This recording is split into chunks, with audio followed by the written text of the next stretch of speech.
Hi guys, कैसे हो आप सब लोग। Welcome back to another amazing novel explanation video.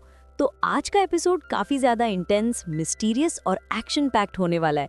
लेकिन उससे पहले, जैसा कि हम हमेशा करते हैं, चलो जल्दी से एक शॉर्ट रिकैप कर लेते हैं ताकि आपको पूरी स्टोरी क्रिस्टल क्लियर रहे।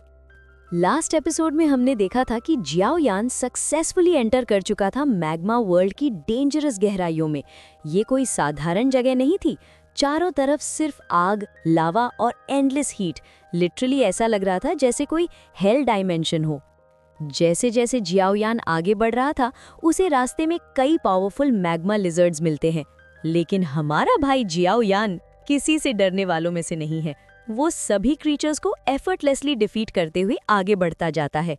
सीरियसली, ये बंदा फाइट करता कम है, एनिमीज को डिसरिस्पेक्ट ज्यादा करता है। धीरे धीरे वो मैग्मा वर्ल्ड की और भी डीपर लेयर्स में पहुंचता है और काफी लंबे समय तक नीचे जाने के बाद उसे एक स्ट्रेंज फीलिंग आती है। उसे लगने लगता है कि क्या मैं इस वर्ल्ड के एंड तक पहुंच गया हूं। लेकिन ट्विस्ट ये था कि उसके आसपास अभी भी एंडलेस मैग्मा ही दिखाई दे रहा था। मतलब नो एग्जिट, नो बाउंड्री, सिर्फ आग ही आग। यहीं पर जियाओ यान रुक जाता है, कुछ देर सोचता है और फिर वो अपना हाथ आगे बढ़ाता है। और जो होता है वो देखकर उसका दिमाग लिटरली हैंग हो जाता है। उसका हाथ उसके सामने से डिसअपियर हो जाता है। लेकिन वो अभी भी अपने हाथ को महसूस कर पा रहा था। मतलब साफ था, वहां एक हिडन रेल्म या इनविजिबल स्पेस मौजूद था। जियाओ यान शॉक्ड, हम शॉक्ड, और शायद आप भी शॉक्ड। अगर आप शॉक्ड नहीं हो तो भाई आप ऑलरेडी कल्टिवेशन वर्ल्ड के एक्सपर्ट हो। इस मिस्ट्री को समझने के बाद जियाओ यान बिना समय वेस्ट किए उस हिडन रेल्म में एंटर करता है। और जैसे ही वो अंदर जाता है, उसके सामने एक जायंट एंशिएंट गेट दिखाई देता है, जिसके ऊपर 3 वर्ड्स लिखे होते हैं, डाओ डी मैंशन। ये नाम सुनते ही जियाओ यान और भी ज्यादा शॉक्ड हो जाता है, क्योंकि ये कोई नॉर्मल प्लेस नहीं था। ये क्लियरली किसी एंशिएंट पावर हाउस से जुड़ा हुआ लोकेशन था। जियाओ यान उस जगह को ऑब्जर्व करता है और फिर स्मार्ट डिसीजन लेता है। अभी यहाँ आगे बढ़ना रिस्की है, मैं बाद में गु युआन और बाकी एक्सपर्ट्स के साथ वापस आऊंगा। देखा, कभी कभी मेन कैरेक्टर भी ब्रेन यूज करता है। तो वो वहां से वापस जाने का डिसीजन लेता है। लेकिन जैसे ही वो जाने लगता है, उसे आसपास एक स्ट्रेंज डिस्टर्बेंस महसूस होती है। और तभी हम देखते हैं एक मैसिव मिस्टीरियस क्रीचर जो धीरे धीरे अपनी आंखें खोलता है।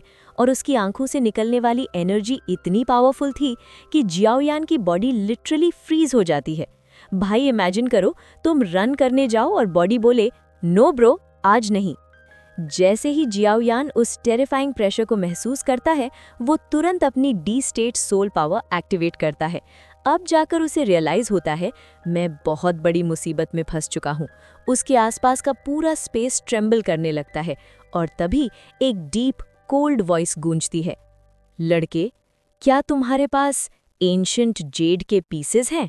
ये सुनकर जियाओ यान कंप्लीटली शॉक्ड हो जाता है। वो अंधेरे में उन जाइंट आइज की तरफ देखता है और खुद को संभालते हुए पोलाइटली जवाब देता है, सीनियर, मैं यहाँ गलती से आ गया हूँ। अगर मैंने आपको डिस्टर्ब किया है तो प्लीज मुझे माफ कर दीजिए, मैं अभी यहाँ से चला जाता हूँ। भाई, सर्वाइवल मोड ऑन। लेकिन उस मिस्टीरियस क्रीचर का जवाब सिचुएशन को और भी डेंजरस बना देता है। वो कोल्ड वॉइस में कहता है, अगर तुम्हारे पास एंशिएंट जेड नहीं है तो तुम यहाँ से वापस नहीं जा सकते। डेड एंड भाई। Game over sound effect imagine करो। जियाओ यान तुरंत समझ जाता है कि सिचुएशन डेंजरस है और बिना टाइम वेस्ट किए वो एक्टिवेट करता है प्योरीफाइंग डेमोनिक लोटस फ्लेम। उसका पूरा बॉडी फ्लेम से कवर हो जाता है और उसके बोन विंग्स बाहर आ जाते हैं। अब वो फुल स्पीड में एस्केप करने की कोशिश करता है। भाई, literally run for your life mode.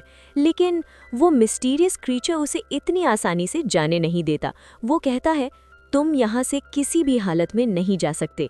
और उसी मोमेंट स्पेस वायलेंटली ट्रेम्बल करने लगता है और 2 टेरिफाइंग अटैक्स लाइटनिंग स्पीड से जियाओ यान की तरफ आते हैं। जियाओ यान तुरंत रिएक्ट करता है। वो परफॉर्म करता है एक powerful technique, yellow spring divine anger. उसके पीछे एक जायंट स्पिरिचुअल फॉर्म बनती है और फिर वो काउंटर अटैक करता है। जैसे ही दोनों अटैक्स टकराते हैं, पूरा स्पेस एनर्जी से भर जाता है।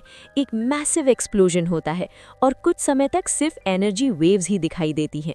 लेकिन जब स्मोक क्लियर होता है, जियाओयान रियलाइज करता है उसका अटैक उस क्रीचर के अटैक को पूरी तरह डिस्ट्रॉय नहीं कर पाया, even with D state soul. भाई ये तो बॉस नहीं, फाइनल बॉस का बाप लग रहा है। लेकिन जियाओयान हार मानने वालों में से नहीं है। वो तुरंत अपने हैंड सील्स चेंज करता है और 2 और पावरफुल अटैक्स लॉन्च करता है।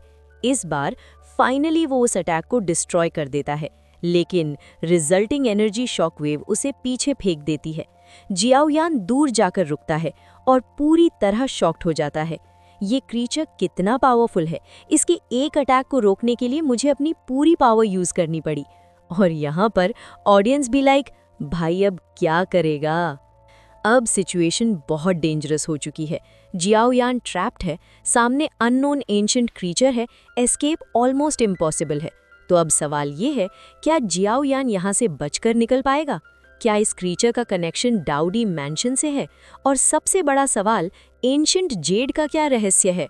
वैसे ऑनेस्टली अगर मैं जियाओयान की जगह होता तो मैं वहीं बैठकर बोलता, सीनियर चाय पियोगे? ये जो भी मिस्टीरियस क्रीचर है, इसकी पावर क्लियरली अंकल गू युआन और हंट यांडी से भी ज्यादा लग रही है। इसके बाद सीन शिफ्ट होता है उस मिस्टीरियस क्रीचर की तरफ, जो थोड़ी हैरानी के साथ बोलता है, डी स्टेट सोल, लगता है सच में तुम्हारे पास कुछ इंटरेस्टिंग है। लेकिन जियाओयान अभी बातों में टाइम वेस्ट करने के मूड में बिल्कुल नहीं था। वो फुल फोकस के साथ वहां से बाहर निकलने की कोशिश कर रहा था। और जैसे ही वो तेजी से आगे बढ़ रहा था, उसी वक्त वो नोटिस करता है कि उसके आसपास एक पर्पल कलर की एनर्जी अपीयर होने लगी है, जो धीरे धीरे गैदर होकर एक पावरफुल सील को क्रिएट करने लगती है। फेरी उस सील से निकलने वाली एनर्जी इतनी टेरिफाइंग थी कि पूरा स्पेस कांपने लगा था। भाई कोई सील कम और न्यूक्लियर बॉम्ब ज्यादा लग रहा था। लेकिन जियाओयान रुकने वालों में से नहीं था।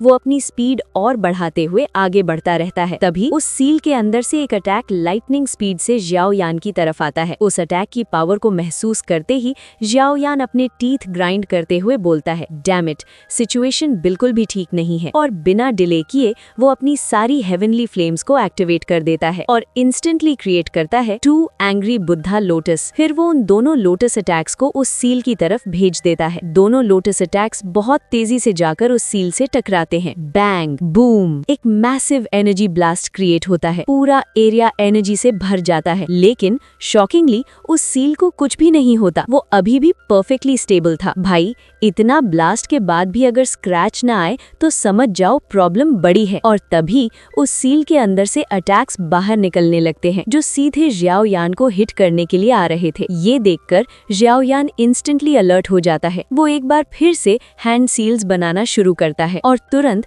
प्योरिफाइंग डिमोनिक लोटस फ्लेम एक क्रिस्टल फॉर्म क्रिएट कर लेता है। वो क्रिस्टल एक शील्ड की तरह सामने आ जाता है और जैसे ही अटैक उस क्रिस्टल से टकराता है, ऐसा लग रहा था कि वो क्रिस्टल तुरंत टूट जाएगा। उस पावरफुल अटैक के सामने हेवनली फ्लेम से बना क्रिस्टल भी कमजोर पड़ रहा था। और फिर क्रैक क्रैक वो क्रिस्टल टूटने लगता है और आखिरकार अटैक सीधे जियाओयान को हिट कर देता है, जिससे वो बहुत ही ज्यादा इंजर्ड हो जाता है। हम देखते हैं उसके मुंह से खून बाहर निकल रहा है।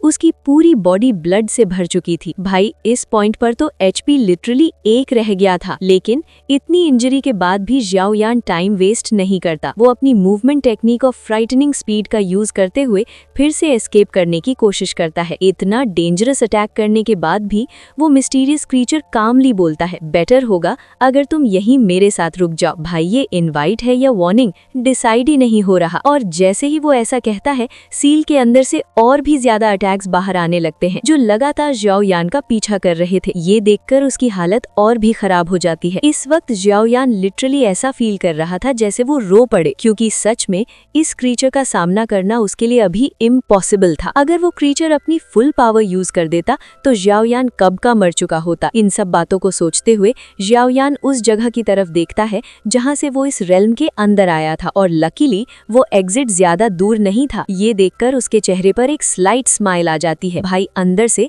बस थोड़ा और निकल जाऊंगा। लेकिन तभी उसके आसपास का स्पेस फिर से ट्रेम्बल करता है और स्पेस को चीरते हुए एक टेरिफाइंग लाइट स्पीड अटैक उसकी तरफ आता है। ये देखकर जियाओयान तुरंत समझ जाता है अगर मैं इस अटैक से हिट हो गया तो मेरे बचने के चांसेस लिटरली 0 है। तभी वो मिस्टीरियस क्रीचर फिर बोलता है, तुम्हारी सोल भले ही डी स्टेट पर पहुंच चुकी है, लेकिन अनफॉर्चुनेटली तुम अभी भी डोसेंग 7 स्टार लेवल पर हो, इसलिए तुम यहाँ से बच नहीं सकते। और जैसे ही वो अटैक जियाओयान से टकराने वाला होता है, उसकी बॉडी पर मौजूद ब्लड इंस्टेंटली वेपराइज होने लगता है, मतलब उसका खून लिटरली जलने लगता है। और तभी हम देखते हैं उस वेपराइजेशन के बाद एक गोल्डन ब्लड बाहर आता है जो सील के चारों तरफ घूमने लगता है। ये देखते ही डार्कनेस में छुपा हुआ मिस्टीरियस क्रीचर मूव करता है। दूसरी तरफ उस गोल्डन ब्लड की वजह से सील अचानक रुक जाता है, लेकिन फिर भी उसकी एनर्जी अभी भी टेरिफाइंग थी, जिसकी वजह से आसपास का स्पेस लगातार कांप रहा था। ये अनएक्सपेक्टेड चेंज देखकर जियाओयान भी शॉक्ड हो जाता है, लेकिन इस बार वो किसी भी चीज पर फोकस नहीं करता, बस अपनी स्पीड को और बढ़ाकर आगे भागता है। कुछ ही सेकंड्स में वो एग्जिट पॉइंट तक पहुंच जाता है जहां से वो इस रेल्म में आया था, और फिर जियाओयान वहां से डिसअपियर हो जाता है, मतलब फाइनली वो बाहर निकल चुका था। लेकिन सरप्राइजिंगली वो मिस्टीरियस क्रीचर उसका पीछा नहीं करता, वो बस उस गोल्डन ब्लड को देखता रहता है जो सील के चारों तरफ घूम रहा था। धीरे धीरे वो गोल्डन ब्लड उसकी आईज में जाकर गिरता है और उसी मोमेंट उसके एक्सप्रेशन चेंज हो जाते हैं। उसका चेहरा खुशी से भर जाता है और वो हंसते हुए बोलता है, ये मेरे बच्चे का गोल्डन ब्लड है। लेकिन अगले ही मोमेंट वो गुस्से में आ जाता है और एक मैसिव एनर्जी रिलीज करता है जो स्पेस से टकराती है। लेकिन इतनी पावरफुल एनर्जी के बाद भी सिर्फ कुछ नॉर्मल क्रैक्स ही दिखाई देते हैं। इससे साफ हो जाता है वो क्रीचर इस रेल्म से बाहर नहीं जा सकता, ये जगह उसके लिए एक प्रिजन की तरह है। फिर वो पीछे मुड़कर उस जायंट गेट को गुस्से से देखता है और चिल्लाता है, एंशिएंट गॉड, तुम्हारी वजह से मैं हजारों सालों से यहाँ कैद हूँ। लेकिन गेट के दूसरी तरफ से कोई जवाब नहीं आता। सीन फिर शिफ्ट होता है और हम ब्लेजिंग टावर के नीचे मैग्मा वर्ल्ड को देखते हैं जहाँ एक एनर्जी ब्लास्ट होता है, और तभी जियाओयान अपीयर होता है याओ लॉ के सामने। उसे देखकर शून्यर के चेहरे पर एक बड़ी स्माइल आ जाती है। जियाओयान ऊपर आते हुए बोलता है, मैं ठीक हूँ। फिर वो अपने माउथ से ब्लड वाइप करता है और मैग्मा वर्ल्ड की तरफ देखता है। इस बार उसकी आंखों में डर और सीरियसनेस क्लियरली दिखाई दे रही थी। वो कहता है, मुझे अभी भी यकीन नहीं हो रहा कि इस मैग्मा वर्ल्ड के नीचे इतना डेंजरस क्रीचर मौजूद है। उसकी हालत देखकर हेडमास्टर मंग तियानची, फर्स्ट एल्डर और बाकी सभी लोग तुरंत पूछते हैं, नीचे क्या हुआ, क्योंकि अभी जियाओयान ऑलरेडी कॉन्टिनेंट के टॉप एक्सपर्ट्स में से एक है। अगर उसकी हालत इतनी खराब है तो नीचे कुछ बहुत ही डेंजरस हुआ है। फिर जियाओयान कहता है, जल्दी से अंकल गु युआन और बाकी लोगों को बुलाओ। अब मैं कंफर्म हूँ डाओ डी मैंशन यही नीचे मौजूद है। ये सुनकर सभी लोग शॉक्ड हो जाते हैं, लेकिन हेडमास्टर तुरंत सिचुएशन को समझते हैं और गु युआन को इन्फॉर्म करने चले जाते हैं। उनके जाने के बाद क्वीन मेड्यूसा भी मैग्मा वर्ल्ड की तरफ देखती है और हैरानी से कहती है, तो ये सच है। फिर जियाओयान सबको पूरी स्टोरी बताता है, और जब सबको पता चलता है कि वहाँ एक ऐसा क्रीचर है जो गु युआन और हन तियांडी से भी ज्यादा पावरफुल हो सकता है, तो सभी के एक्सप्रेशंस बदल जाते हैं। जियाओयान कहता है, अच्छी बात यह है कि वो बाहर नहीं आ सकता, वरना